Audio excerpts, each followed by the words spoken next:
What is going on, everybody? Welcome back to another episode of Countdown Scouting Network. I'm your host, Joey Garcia, and today we're breaking down week 7 of college football.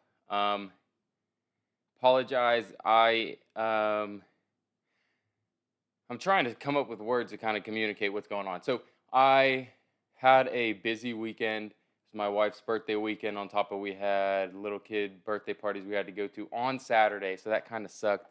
Didn't really get to watch too much of this live. Got to go back and watch some of the rest of it. It is currently 7:45 in the evening, so I'm running on empty. I fasted today. I had work, then football practice, and then I ran 6 miles. So this is going to be a shorter episode. Feel like you guys probably like that anyways. So we're going to go ahead and just get into it. Here we go. So Georgia ended up really dominating this Vanderbilt team like we expected. I expected them to kind of struggle in the first quarter, and that's kind of what happened. First quarter they struggled, then they got on the road. Carson Beck's doing what he needs to do to just deliver the ball. I'm liking him more as the weeks go on. Just as a distributor, he's kind of falling into that Stetson Bennett vibe, except he can make better plays than Stetson Bennett can, just purely due to his arm strength. Edwards did a good job running the ball today. Again, it's against the Vandy defense that struggles against the run, but he did a very good job. Lovett did well. He's always open. They keep throwing him good passes underneath, see if he can break some. And of course, Brock Bowers does amazing Brock Bowers things until he ends up getting injured. It's his ankle. He is getting tightrope surgery on it, so he can try to come back earlier. But give me 1 second. Okay, sorry about that. I thought someone was breaking into my house because I'm home alone, but it was just my cats doing some stuff. So let's get back to it. He is getting tightrope surgery on that ankle to try to get back quicker, but I don't really know how fast he will be back. I'm assuming it's going to be at least 4 weeks, but again, I'm not a doctor. I don't know. Michigan, man, they started off having some stalled out drives. Other than that, they played their usual Michigan. I think Indiana is probably a little bit better than most of the opponents they've already faced. And that's kind of been our problem with them is how are they going to fare when they have to play a Notre Dame or a Georgia, or they got Ohio State and Penn State coming up soon. So those will be tough matchups. But they did well. They continued to prove that they are a talented crew. JJ McCarthy does what he has to do. Again, he's not doing some crazy numbers like Caleb Williams or Michael Penix or anyone like that, because this offense is more controlled. It's not just air raid passing the ball. They value the run game and punishing guys up front. And so that kind of takes away from it, but he's super efficient with all his stuff. And he makes good plays too, where I'm not worried about him, potentially, not being able to make specific plays when need be. Ohio State, I thought Purdue, because Purdue's been their kryptonite. Yeah, they don't have just Jeff Baum, the old Purdue head coach who's at Louisville now. They don't have him. So maybe it's different, and it was different, man. It was different. This game was not close at any point in the day. Marvin Harrison Jr., Emeka Egbuka, Julian Fleming all went off in the passing game. Cade Stover looks good. Kyle McCord just really has to get them the ball. So that's how that goes. Eichenberg did okay. From what I saw, I didn't break down the whole tape with the linebackers or anything like that. But that defensive line played okay. You see how Maccabees got 18 for 110 yards, but he wasn't really gashing them all night. I'm surprised about the 110 right there. Florida State comes back from a bye. They got Syracuse, and this is the Florida State we were expecting. 41-3, and it kind of, it didn't feel like that big of a blowout, but it felt in control the entire game. Jordan Travis coming back. He is still banged up a little bit, but you gotta love Keon Coleman. I told you guys before the season, I love this dude. I think he is, if when he goes to the NFL after this year, he's going to be a top 5 contested catch receiver in the NFL the day he gets drafted. That's how good he is. And all these jump balls, and he's got the speed as well. He's not just a jump ball guy because he can't get past people. He gets vertical. He gets past people. He's physical at the line of scrimmage. This guy's nasty. Let's get to Penn State. Penn State had UMass this week. I don't really have much to say. They only played their starters for the first. I think they had one drive coming out of halftime, and that's about it. The game of the week. We got a couple games coming up here, but this was, in my opinion, game of the week. Possibly can be game of the year. Oregon versus Washington. 33-36. Man, Oregon loses a heartbreaker because they couldn't convert fourth downs. They kept going for it on fourth, did not convert any of those times. 2 of them were inside the 5-yard line. They could have just taken their 3. It would have been a different ball game. But I think if Oregon wins this game, you talk about this is Bo Nix' Heisman moment. Washington wins this game. Michael Penix looked really, really good. But like a Heisman moment good, I don't know. I don't think so. I don't think this is Heisman moment good for him. Bo Nix played balls to the wall. Troy Franklin was a beast out there, always open. Troy Franklin's like a 7-Eleven. He's always open. And Bucky Irving is starting to be one of my favorite backs in college football right now for Oregon. So that Oregon team is dominant, but Penix and a couple of those other guys found a way, holding strong on defense. On fourth downs, this really could have been 45-36, 45-30, something like that, where Oregon wins 45-30. But Washington escapes. They're at home. Good for them. I still think Oregon's the better team, and I still think Oregon has a path to the college football playoffs. Next, we got USC versus Notre Dame. What did we say? This USC team, their defense was going to let them down. And they did. But also, it doesn't help that Caleb Williams, your star quarterback, the Heisman backup, the defending Heisman winner and Heisman favorite, just had a very off day. Very, very off day. But again, USC's defense, they couldn't stop the running game. They couldn't stop the passing game. This was just kind of a dominant Notre Dame performance.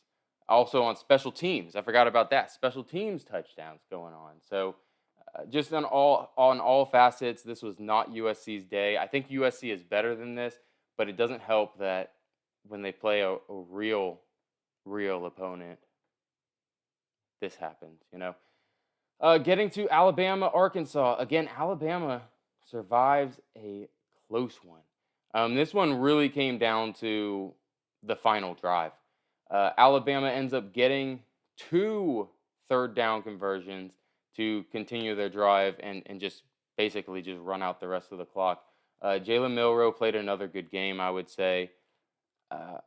KJ Jefferson made outstanding plays, but he wasn't consistent. And I don't really blame him. They don't have weapons for him. The run game's not really doing anything. This offensive line's not as good as it usually is.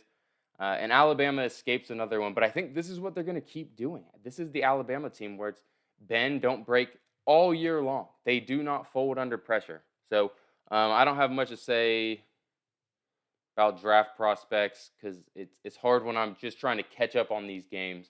And I only get to see piece by piece of it. And, I'm basically just watching offense. And if a defensive end or someone like that or a linebacker makes a big play, I can kind of see that. So North Carolina versus Miami. This game was not close. I know, it's a 10-point game. No, this game's not close. This game was over. At the beginning of the fourth quarter. It really was. This game was over at the beginning of the fourth quarter.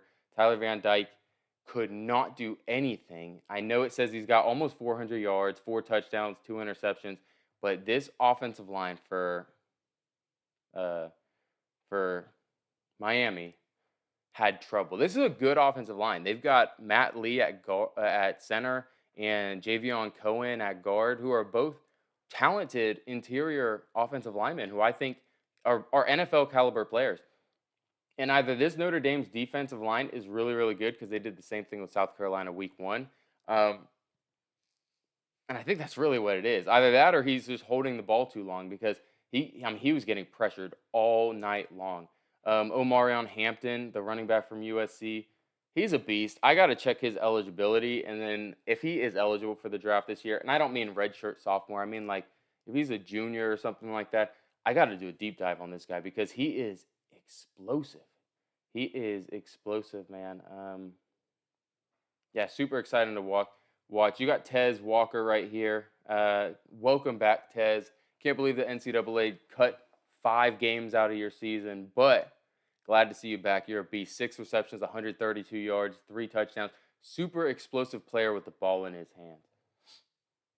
Louisville loses a not that close one to Pittsburgh. The first half, it looked close. It looked like it could go either way. Louisville's quarterback just kind of made it 1-2 mistakes that were, I mean, bad mistakes. One was a pick six, and they just really couldn't turn around from that, to be honest with you.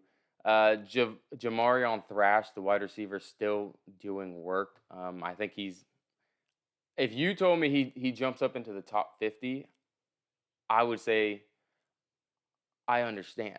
That's kind of all I would say with that because he is an explosive slot receiver. He does crazy stuff with the ball in his hands. And it's kind of like the Tutu Atwell type thing where he went in the 3rd round, which was top 100. I could see Jamarion Thrasher doing the same thing. He's better than Tutu Atwell, in my opinion. UCLA ends up losing to Oregon State. Oregon State's a good program, guys. DJ Uiagalelei just does enough. I still don't see him as an NFL caliber quarterback. Carson Steele, we finally have a Carson Steele takeover game, and sadly, it is in a loss.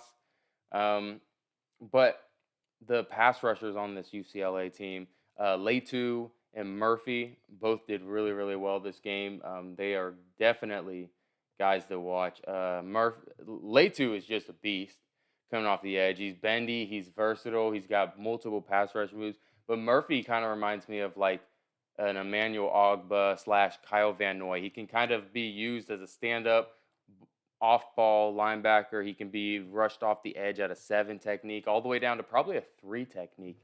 So he's also an exciting guy to watch. Those are 2 guys I kind of noticed on that one.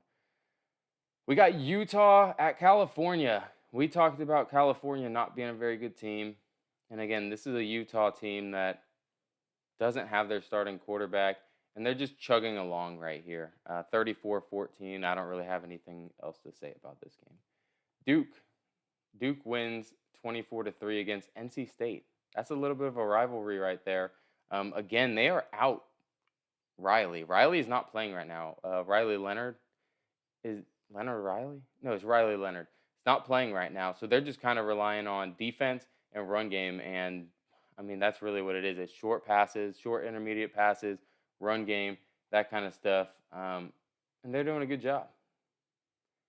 Tennessee, Texas A&M, Max Johnson. This is the Max Johnson we knew we'd get one of these games. Sadly, it's against Tennessee, who, again, this Tennessee team's not that good, guys, other than Jalen Wright. Jalen Wright at running back, that's my dog.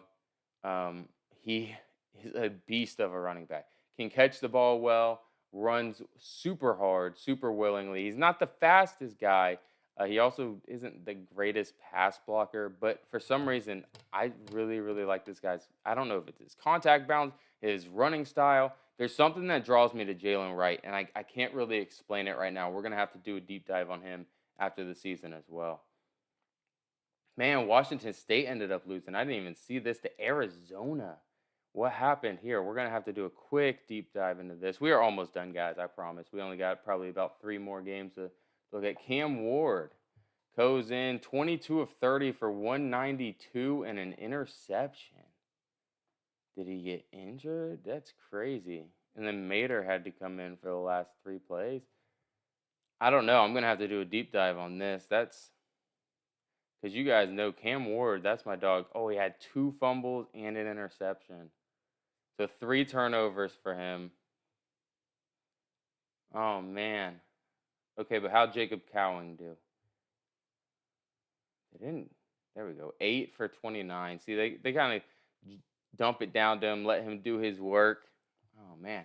Yeah, that's a surprising one. I'm gonna have to look into that and kind of figure out what happened there. But nevertheless, all right, we got LSU Auburn. LSU finally showing what they're about, right? But it's against an Auburn team that's not very good.